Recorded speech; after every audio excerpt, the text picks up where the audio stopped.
Domestic violence, it's always heartbreaking. But imagine if the person acting out violently is your kid.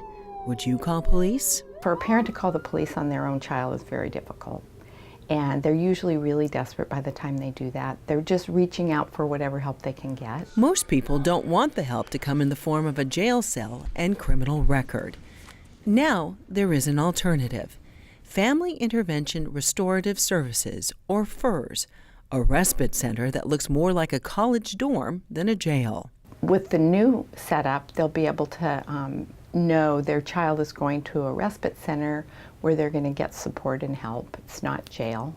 It's an alternative to detention center.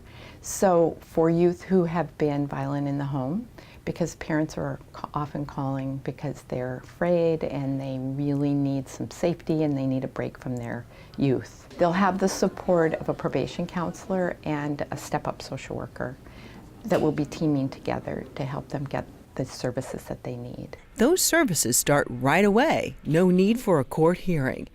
It may include drug and alcohol counseling, classes in self-calming and anger management, communication skills, and respectful family relationships. So our goal is that we will help them not get violent again, go out the door with skills, safety skills. We teach a skill around the safety plan where they learn about separating and calming down, and parents learn how to support them with that, and together they negotiate around it and set up a plan, and they walk out the door with a written plan about what they're going to do. I went through the FIRS program here at the Juvenile Detention Center. In this type of program, I've learned a lot. It's helped me with my mother and my friends, like not just within my family, but outside. It helps you apply it to daily life with like other people. Like if they just get you mad or something, it shows you how to stay calm in those kind of situations.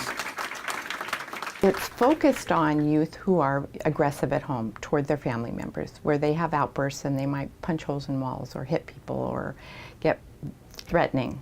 So it's really focused on how can you express your feelings, communicate with your parent, handle your behavior so that you aren't hurting people. The FIRS program opened to applause from many in the criminal justice community, including judges and prosecutors. So look around. This is what criminal justice reform looks like. Imagine calling 911 because you're afraid of your child. You want help. You want help that day, and you want help the next day. And you don't necessarily want the due process menu that the criminal justice system is going to offer you. Instead of going into jail, they're going to go to a place where they're going to get a skill and walk out the door with a new skill to prevent the reoffense of that behavior, which is really exciting, and it really makes sense with kids instead of adjudicating them to teach them skills.